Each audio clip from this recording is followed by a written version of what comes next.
What's up, small business heroes? I'm so glad to have my personal friend, Karin Carr, here. Now, I've known her for many years, and there's so many reasons why I have been waiting to get her on the show. Now, she is many things. So she is a YouTube real estate agent, but also teaches people how to maximize their visibility, sales using YouTube. She's also an author of Do It Scared, YouTube for real estate agents. But you might be surprised at why I invited her on here. She's going to share many things about how she's been able to grow her business and help other people grow organically with SEO. So welcome to the show, Karin. Thanks, Gloria. I'm excited to be here. So, we don't have a lot of real estate agents on the platform or on the show, but I wanted to get you on here because you just told me something that was mind blowing. You said that you were able to basically have such a sustainable multi-six-figure business without running ads. So can you tell me your whole trajectory of why you decided to not run ads and what happened with Facebook? Tell us the whole thing. Oh my gosh. Okay. Get comfy because it's quite the story. So my original whole business was built with organic traffic, mostly with YouTube and with my website. And I'm big into SEO. In fact, I just listened to your episode that dropped with Laura Peters, kindred spirit there. I love organic traffic. I love SEO. I love that it's a long-term evergreen strategy. I love everything about it. But I wanted to grow. And I knew I would eventually have to start running ads, but I had such a scarcity mindset about it. It was I don't want to spend is $10 a day okay for my ads budget? And my Facebook ads people would just laugh hysterically. They're like, seriously, $10 a day? That's probably one lead, if that. So I baby stepped my way into Facebook ads. My launch method is usually I do a challenge. At the time, it was a 5-day challenge and it was totally free. So I would spend money on ads to say, hey, I'm doing a 5-day challenge. You should come. I would do this 5 days. And on the last day, I would pitch my program and then people would register for it. And the more I did that with ads and I saw what the earnings per lead was versus the cost per lead, I got more confident. Well, hey, if I spend $1, but I make $5, then it doesn't matter whether you're spending $1,000 on ads or $10,000 on ads or $100,000 on ads because the ROI is there. So I gradually was increasing my ad spend with every single launch. I think the most I ever spent on a launch was about $50,000. And I was literally just sick to think of that number a couple years earlier. I never could have done it. I never could have done it. But having all of this data behind me from previous launches, I was okay with that. And I remember sitting down with my husband and being like, hey, we're going to do our next launch. My ads budget is $50,000. And he said, cool. Which just blew my mind because a couple years prior to that, he would have been like, oh my gosh, what are you doing? There's no way we can't spend 50 grand on ads. Are you kidding me? So we did the ads. And then one day my ads manager said, hey, I'm trying to log into Facebook and I'm getting this weird error message. I can't get in. And I said, I'm just walking into a yoga class. I'll look at it as soon as I get home. It was 6 o'clock at night. I get back home. I go to log into Facebook and it says, we need to verify your identity. Scan a picture of your driver's license. And I thought that is really weird. But it wasn't like I clicked on a link from an email. I opened my browser and I went to facebook.com and that's what it was prompting me for. So I did. And then the next screen said, we have received your dispute. If we find that you did not violate any community guidelines, we will reinstate your Facebook account. And if we find that you did violate community guidelines, within 30 days, we will delete your entire account. And I said, what are you talking about? What dispute? I don't even know what you're talking about here. So I tried everything for 30 days to contact them. Just spoiler alert, Facebook has no customer service. Shame on you, Meta, for being a company of this size. And you have no way to support the people who are spending hundreds and hundreds and hundreds of thousands of dollars a year with you in advertising revenue. And I don't have anybody to call. I never to this day have found out why they did it. They did not delete my business account. They deleted my personal profile that I've had since probably 2007, I think. So all of the pictures of my kids when they were little that I uploaded, videos that I'd uploaded, business assets, anything that I uploaded that was part of my personal Facebook account, gone. I had a Facebook group that had well over 20,000 people in it that I could not get into. I had my Facebook business page that was my Facebook ads account that I could not get into. When I say that I felt really violated and I felt I mean, I felt I was so taken advantage of because I didn't do anything. I know that I didn't post anything that would violate community guidelines. I mean, I barely used my personal profile for anything other than just posting family pictures and what I was up to. And we've got chickens. So like, oh, look, my chicken had babies and look how cute they are. It was nothing violent, nothing racist, nothing that could have possibly been construed as violating their community guidelines. They gave me no explanation. I don't know why it happened. No apology, didn't get it reinstated. It was just gone. So for about a year, I had no Facebook whatsoever. I had to find a new platform to host my group. And my assistant, luckily, was still able to get into the group. And she's like, okay, we are moving our entire group. It's no longer on social media. It's now on this platform instead. Here's how you get into it. We had to migrate everybody over there. I still had virtual assistants who could post on the business page for me. So anything that we typically had planned to just do a social media post that was on the business page, they could do that for me, but I could not get in. And I finally created a new Facebook profile, like it probably about a year later.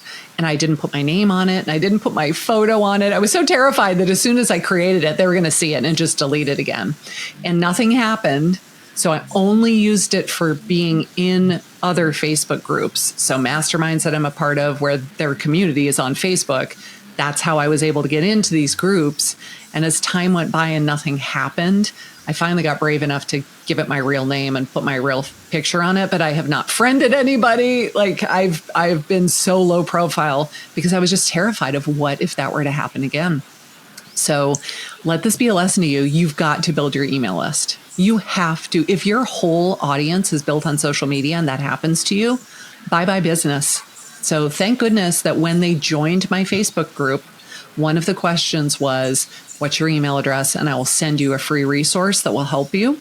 And I had 25,000 people in my CRM that I was able to email them and say, you're not going to believe what just happened. Yeah. But boy, did that teach me so much about you can build a huge following on social media, whether it's through ads or organic, doesn't really matter, but you've got to be using that as a way to put these people into your CRM. Yeah, you have to own that data. I mean, that is, I can't even imagine the stress, the sleepless nights that you had going on when your whole business is on it, your groups, your CRM, your leads, data, pixels. That is wild. And so I just want to clarify, because there's another part of the story I want to get to, because I know you personally. And I remember sitting at a lunch table and you're like, I really don't know what to do. I even try to contact people who, worked inside Meta and nobody could help me. And you sell real estate. It's not like you're selling anything that's contentious. So can you tell people about what happened when you actually were blocked from your account? Because guess what? They had your credit card on file. So how much money were they charging you every day automatically for your Facebook ads? And you couldn't even go in there to shut it off. I forgot that part. Thanks for sticking the knife in the wound and twisting it around a little bit more, Gloria. Yeah, I didn't realize they were still charging my credit card. I think I had set up something that said, you can accumulate all of these bills with Facebook ads until it gets to a total of $900. Then you charge the credit card and start over again, so that it wasn't like every single charge. It was once it hits $900, charge the card. I don't even remember how I set that up, but it was somewhere in Facebook. And I had not been able to get in for quite some time. And then I looked at my bank statement. It was like $900, multiple times a day. And I thought, are you kidding me? I can't even get in to my Facebook ads account to turn this off because you've disabled my entire account. And yet you're still charging me thousands of dollars for the privilege. It was like, oh. So I had to go to my bank and cancel the credit card. That was the only way that I could stop it because I couldn't log in. Even my Facebook ads manager could not log into the account. So how much money were they charging you total? I think you said something like $9,000. It was something like that. Yeah. It was probably somewhere in the neighborhood of $10,000 by the time I realized that what was happening, and then went to the bank, canceled the credit card and all of that stuff. Yeah. And I remember I asked you, I said, this is clearly their fault. Yeah. And so when you try to file a dispute, because sometimes you can win the dispute, what happened? Did you get your money back? Yes, we did get our money back. We did win the dispute. But still, think of all the time and energy it takes to file that dispute and drive over to the bank, because the bank is not, right next door to my neighborhood or anything. Yeah. And hours spent fighting it and trying to figure out why this happened in the first place and not ever getting a resolution, not ever getting an explanation. Yeah. And I mean, you have a much bigger business than a lot of people who may be listening. Imagine how crushing it would be for them to be able to just get thousands of dollars and never have any resolution for that. Right. So, it absolutely is insane. And honestly, I have my credit card like that too, because that's how Facebook ads work. They just keep charging it up to a daily limit and then it keeps running again. So I have it on automatic too. I assume 90% of the people who are running ads are doing this. So now that we've done this cautionary tale, and I think it's just such a insane story. And actually, since we've chatted, we had other people in our mastermind and in our peer groups who have also stepped forward and said, yes, my account was restricted or banned for no reason. I could not get any help. So let's now pivot to why this is a cautionary tale and why people should focus on SEO generating activities. Now, as you know, PR is one of them. So same as YouTube. So let's talk about that. Oh, I love SEO so much. The way that I kind of fell into it was I was a full-time real estate agent back in 2016. I had just moved to Atlanta, Georgia, and was restarting my business where nobody knew me. I had no name recognition, no market share, nothing. And Atlanta is a huge market. So I was thinking, how am I going to get business? I am not going to go door to door knocking on doors. Hey, ever thought about selling your house? I'm not going to cold call people all day. I am too old for all that nonsense, not doing it. And I thought, well, what about blogging? I don't know anything about blogging, but how hard can it be, right? And so I would rather sit at my computer and write for half an hour a day than cold call strangers and beg for business all day. And I just started Googling things like, how do you make your blog get found on the interwebs? Like, I didn't even know what SEO was. I didn't know what to Google.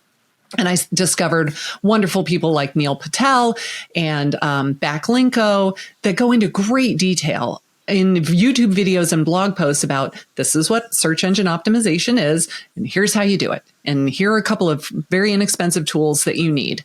And I was completely self-taught and it started to work. I remember that my first lead that I got was on New Year's Eve at probably 9:00. And I checked my email and this man said, I just got pre-approved to buy my first house ever. I am so excited. I've been reading all of your blog posts and I choose you to help me buy my first house. And so I replied to his email and I'm like, it's 9:00 on New Year's Eve. Champagne's already flowing. I'm not going to call you tonight. How about I call you tomorrow in the afternoon? And he's like, that'd be great. And when I talked to this man, and he was lovely, young guy, was very excited to buy his first house. And he said, yeah, I read all these articles you wrote and they were super, super helpful. So then I had evidence that it would work. And it hadn't been that long. It had been a few months maybe, but it hadn't been maybe 6 months at the very most. It hadn't been that long. So I started doing more and more of it. And I loved that the people who would read those blog posts were people who were in the market. They were ready to do a transaction now. So compare that to social media posts. I could make some brilliant social media posts and put it on Instagram. But the algorithm decides who's going to see it. And we know it's something like 8% of the people who actually follow you see any of your social posts. It's definitely a pay to play system. And so you post it, you think it's amazing. Very few people see it. And then of the people who actually see it, even fewer of those people are ready to do a transaction or make any sort of buying decision at that moment in time. But if somebody Googles best neighborhoods in Atlanta, Georgia, they're looking for a place to live in Atlanta. And if they click on the thing and they read it, they're self-identifying as, yo, I'm in the market. I'm in a buying decision.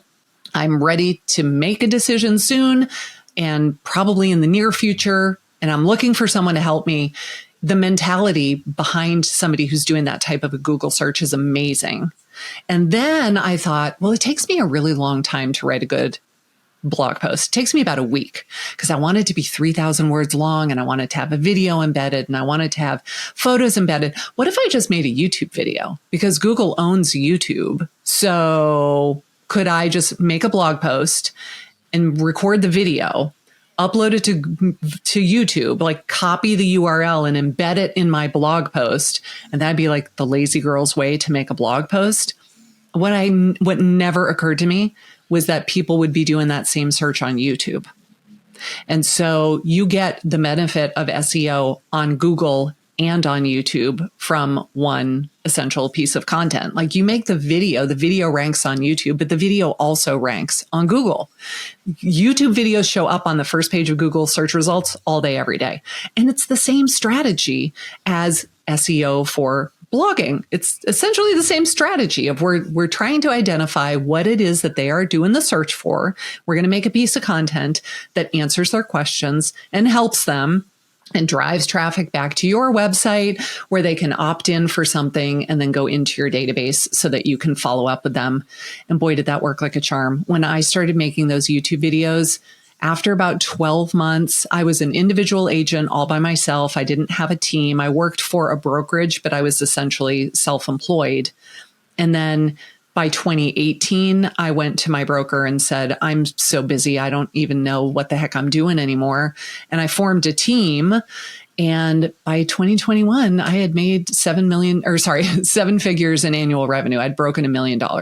So after like 4 years of using YouTube, I was crossing the 7-figure mark. It was insane. That's amazing. That's incredible. And, I think, and we talk about this a lot in our entrepreneurship community, is like, a lot of times we just do things because it's what everyone does. So post a reel, refresh. It's that quick hit of dopamine, but you're not getting in front of anyone that really wants to buy. So like you said, a much smarter way is to think, how can I reverse engineer this? How can I really get in front of audiences? And by the way, this also works for product-based owners. So for example, we just had someone in our program get onto Elle magazine for one of the best skincare oils. So if I'm reading that article, if I'm clicking on that, I probably am interested in skincare oils, right? So I'm going to then go buy the skincare oil that you said was amazing. Yeah, exactly. And it's all about being searchable, because I don't think anyone here is not Googling first before they work with someone or discover a new topic or look for an area of interest that they want to make a buy decision out of. So it all starts with Google. And I love what you said. It's like, go straight to the source, and it's searchable. It's on there for decades. It gives you backlinks. So let's really break it down in terms of like SEO for people who don't really understand, SEO. It's like, oh, well, it's searchable. Like, can you talk about all the other benefits of SEO, not just that they're searchable? What are some of the other ways they can think about it? Well, longevity is amazing. So for example, I got a lead this morning from a video that I had made in 2017. And that happens all the time. So you spend the time to make the video. Because YouTube is my jam, let's talk about YouTube, but this would work the same way if you were writing a blog post for your website as well, that you make this piece of content. You have put yourself in the shoes of the person you're trying to reach. What is the problem that they're having? What is their pain point? How can I solve it? And what do I think that they would be actually searching for online? If they go to Bing or Google or Yahoo or YouTube and they do a search, what are they typing into the search bar? And you get some sort of keyword research tool that will tell you this many people are searching this exact phrase on a monthly basis. And this is how many pieces of content there are on the internet that are using that same key phrase that you would be competing against. So you're looking for something that gets a high amount of search volume, but a low amount of competition, so that you are not competing against these huge websites where you're not competing against CNN and Fox News. And if you're a real estate agent, you're not competing against Remax and Coldwell Banker and Keller Williams and all these huge websites. You are competing for something that has a lot less competition, but it still indicates what the intent of the searcher is. And I know a lot of real estate agents love to make videos where they review restaurants. And I must have this argument at least once a day with somebody. And I say, so you just made an amazing video about like best place to get shrimp tacos in San Antonio, Texas. That's great. How did it do for you? And they're like, it got a lot of views. I'm like, great. Did you get any clients from it? Well, no. And I say, right. Why not? And then they finally come to the realization, oh, somebody who Googles best place to get shrimp tacos does not mean I want to buy a house. It means I want to go get shrimp tacos. I'm hungry. So we need to be making the content that actually indicates what their true intent is. And I don't know why realtors love to do all these restaurant reviews. It's like, It's the dopamine hit, right? It's the vanity metrics of I got 1,000 views on this video. Look how awesome I am. I'm really cool. Yay me. I get to pat myself on the back. But that's not really why we're doing it, right? We're not doing it. I mean, because I'm not doing it because I want to become an influencer and be a full-time YouTuber. I'm doing it as a way to reach the client that I am trying to get to hire me. This just happens to be my most effective platform. And if I only get 300 views on the video, but 10 people hire me, that's a big win for me. That's a huge success. Now, I know that while you were talking, there's so many people saying, well, of course you can do it. You have a team and you have fancy editing software. And can you just break that down? Like, what is the level, the barrier to entry? Because I know that people always like to make problems before we get started. Everybody loves to make problems, don't they? Listen, when I started making these videos, I was using my cell phone. And at the time, I think I had an iPhone 6 Plus. So it was an iPhone. It was the latest iPhone, but it did not have the camera that the iPhones have now. I now have an iPhone 14. The camera is ridiculous on that thing. So your phone will be just fine. The microphone. I asked for a really nice podcasting microphone a couple of years ago for my wedding anniversary because I said to my husband, like, I don't need any more jewelry. I hardly wear the jewelry that you buy me. Can you get me a microphone instead? Because I do all of these Zoom calls every day. And it's an expensive microphone, but in the end, it's like, I don't know, $300. It's not crazy outlandish. However, a $30 microphone would work just fine too. So the microphone that I started with was very inexpensive. My light, you want to see how fancy my light is? This is my light.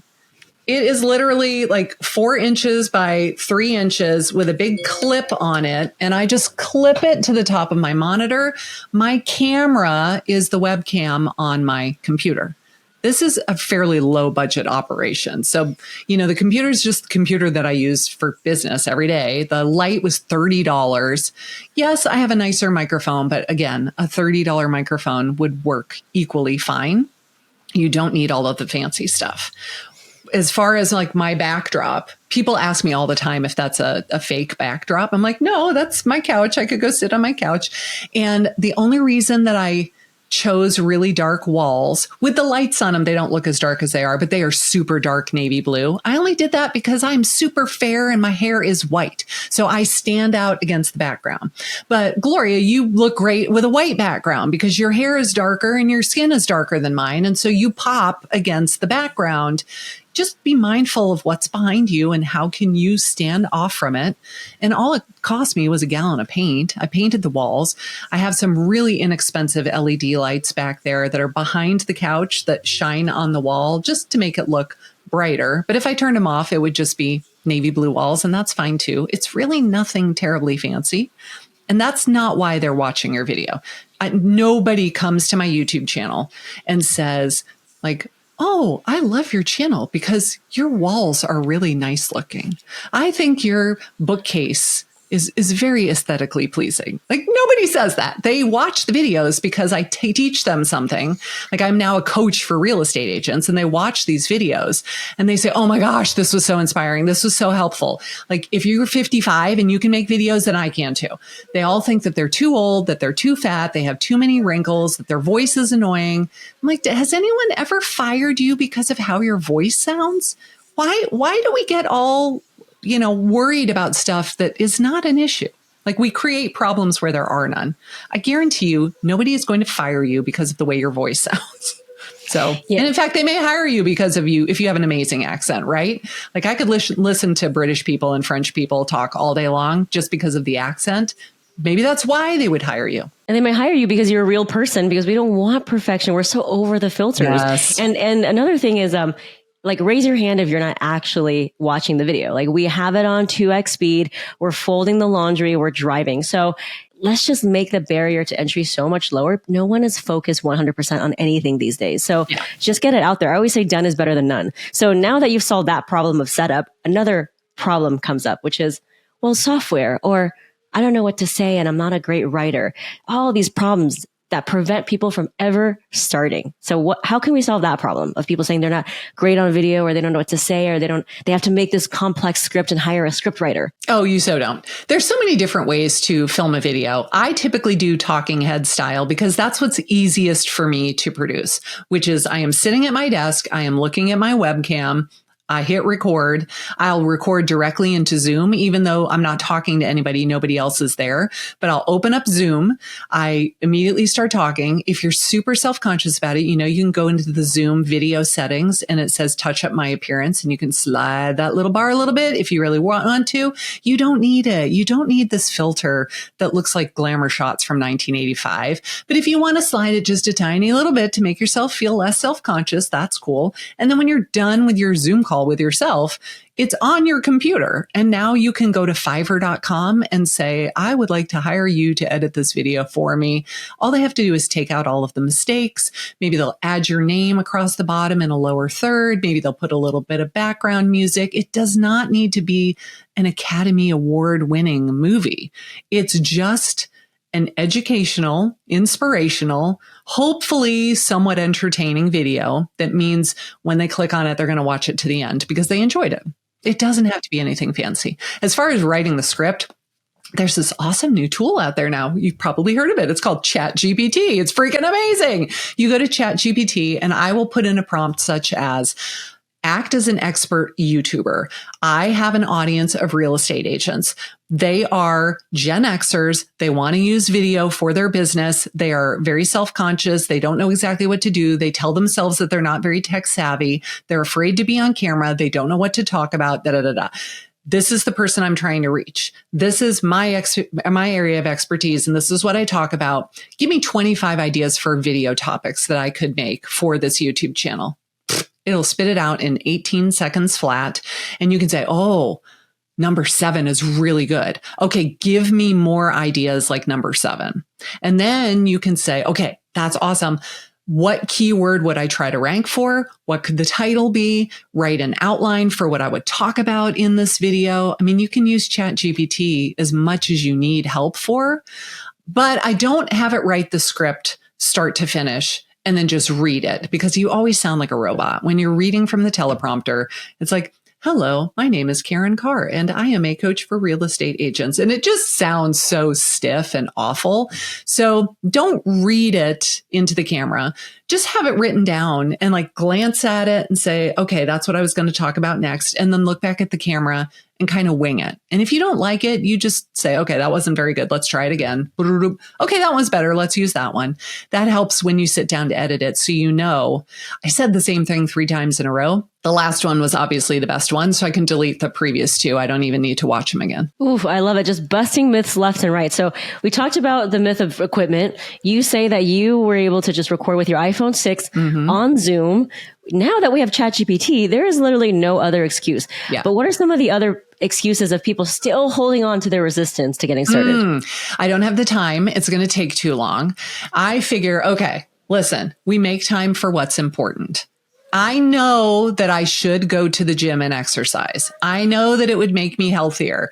I just don't care that much, because if I really cared that much, I would get my butt to the gym. So I know that it's just not a huge priority for me. Instead, I know that video is a huge priority for me because that's what will grow my business. And I'm telling you, it will grow your business. I mean, I went from being a brand new real estate agent in town, having no clients at all, to making almost $1.1 million 4 years later. I know that video works. I 100% believe that it works. I will make time for it. So how much time does it really take? Well, what if I do 1 YouTube video a week? I have to come up with an idea for what I will talk about. I have to write an outline, and then I have to actually film it. And then I can either edit it myself or I can pay someone else to edit it for me. I highly recommend you just outsource that and have somebody else do the editing for you. So it's not expensive. It's not. Really not. I mean, like $25, $50 tops to have a video edited. If you want to do it yourself, it's cool. Just don't get to the point where it takes you 25 hours to edit this video because you're being such a perfectionist about it. Just go to Upwork or, onlinejobs.ph, Fiverr, hire somebody else to do it for you. They'll be way faster, and you're going to pay them a lot less than you would pay yourself, assuming that you're the CEO of your business. Figure out what your hourly rate is. And then if you're making like $300 an hour in how much money you're making every year divided by the number of hours you work. Would you pay a video editor $300 an hour to edit your YouTube video? You better not. That is not a good use of your time. You just outsource it. So to come up with the idea for the video and then write the outline and film it, what does that take? 2 hours maybe? Can you devote 2 hours a week to something that has the potential to bring you money and business and clients for years and years and years to come? And that's why I like it so much better than social media. In fact, Laura Peters and I had this conversation about how social media is really a hamster wheel. The platform wants you as the creator to come and post your content and then stay there and answer all of the comments in real time for hours to keep driving engagement. And you do that. So you've posted it and now you're there just typing away like a banshee for hours afterwards. And then, now I got to go do it all over again, multiple times every single day. Like, don't even get me started with Instagram stories. I've heard people say that you need to do 5 to 15 a day. Are you kidding me? Who has time to do 15 Instagram stories a day? Do you actually have a business, or is that what you do full time? I have no interest in that. Can I make one video a week? Yes. Yes, I can. You know, what's funny when you said that is we're basically doing unpaid labor for the social media platform. Oh my gosh. Yes. Yes. We're their engagement people, and we're attracting more people, and who are attracting more people so that the advertisers so that they can then sell the ads back to us, who we are the ones that are driving the engagement. So it's this vicious cycle where we lose all the time. That is absolutely wild now that I put it in that metaphor. And you know what's so funny is the most successful entrepreneurs who are making the most profit, people like you're really not on social media. Like all the coaches that we follow, they are never using social media as their main platform to find people. And in fact, the coach that we've been following for years, who we learned from, not really even on Instagram. So that just goes to show. I know, because you get on and then you look up and 2 hours has gone by. And you also, I was talking to somebody yesterday who she Googled herself and found a Reddit thread of people that were talking smack about her. And she just felt so terrible about herself, right? And if you're on social media and you're constantly posting and you're trying to get this validation from other people in order to feel better about yourself, that's a game you're not going to win indefinitely. They might love you now, but eventually something's going to happen where maybe they don't. And then you see all of the things people are talking, like, I don't even want to be a part of that. I wasn't terribly active on social media prior to this whole fiasco with Facebook. But then after that happened, I was like, oh, I'm done. You can just take your platform and so how can people actually grow their business without social media, without paying Facebook ads? I know you talked about YouTube and email list, but I remember you had a whole list of ways how you were going to beat the beast. And you were saying, I'm not going to give Mark Zuckerberg a penny of my money. I've spent hundreds of thousands of dollars. Can you just run through that list of creative ideas, brilliant ideas that actually worked without ads, without social media? Yes, I have done a ton of podcast interviews just like this. And I went to a bunch of the people where I've been a guest and said, hey, your audience is the same audience that I'm trying to reach. Could I sponsor one of your podcast episodes?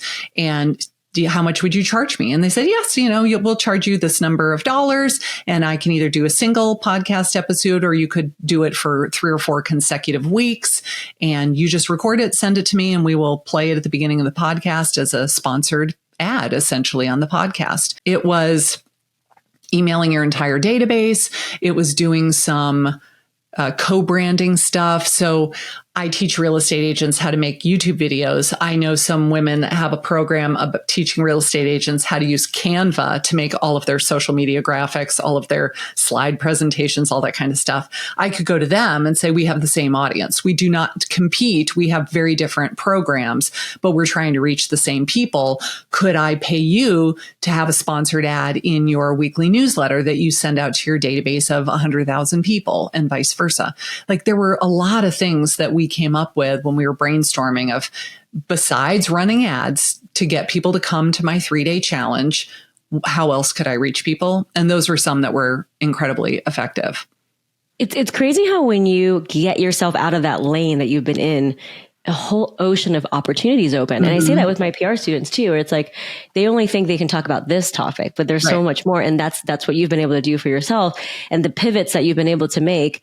And after spending hundreds of thousands of dollars on Facebook, still to this day, not using Facebook, having an even more profitable business, it just goes to show it's all possible. We just need to reframe it for ourselves. I could talk to you for hours, Karin. I think that I'm going to have you back because you have so many amazing organic strategies to help people grow their business, especially in the early phases. But what is something that you want to kind of leave our audiences with, something to ponder, something that maybe you've learned from the years of building your business? Do you want it to be about YouTube or about anything in general? Ooh, it could be about anything. Let's see. So what I've really been spending time with now is growing my email list even more, because the last launch that I did not run any ads to get people. So I did the 3-day challenge, but I did not run any ads to get people to sign up for the 3-day challenge. I only posted about it, community posts on YouTube. I mentioned it in a YouTube video. I emailed my entire database. I think I posted on LinkedIn and Facebook and Instagram a couple of times saying, hey, I'm doing this challenge. If you want to come, this is what you're going to learn. You should totally sign up. So it was a small group of people. I think we had about 150 people attend, where back when I was running Facebook ads, I would have like 2,500 people register for this challenge. It's since I wasn't using Facebook anymore, it went down, but it was still usually around maybe, 300 people or so. By doing only organic marketing this time, the group was smaller, but each day, the first day of the challenge, my show up rate was 58%. That has never happened to me ever, ever. In fact, the last challenge that I did where I paid for ads prior to getting the axe from Facebook, my show up rate was like 18%. It was pretty abysmal in my opinion. So to have a 58% show up rate was crazy. And then we had a 28% conversion rate of people that attended the challenge and ended up opting in to buy my paid coaching program. So every single person that joined that program was 100% profit because we didn't spend any money on ads. So now we're concentrating on, okay, how do we build our email list? How do we get more people into the email list so that I can drop value on them week after week after week after week? And then when I say, hey, I'm doing a 3-day challenge, you should totally come. It's $27. They're much more likely to sign up for that because they know all of the value that I've been giving them all along, asking for nothing in return. Ooh, that is so good. I love it. I think this episode, yes, it's about YouTube, it's about SEO, but I think you're reframing the power that we have as small businesses, the agency that we have to make decisions outside of what the status quo is. And we're all about disrupting the status quo. You've given us so much to think about. When all the odds are against you, you're just doing something differently and you're still so wildly successful. So may this podcast episode inspire other people to maybe step back and look at their business differently and maybe do something that's a little bit different than what we've been told, because it is absolutely 100% possible to still have a growing business when you are not following what everyone else is doing. So I love that so much. Where can people find you and learn more about you? You've given us so many gems. So I want to say thank you for that. Oh, thank you. Well, my YouTube channel is youtube.com/Karin Carr. And my website is KarinCarr.com. And it's Karin. Yes. Thank you, Mom. Thank you so much.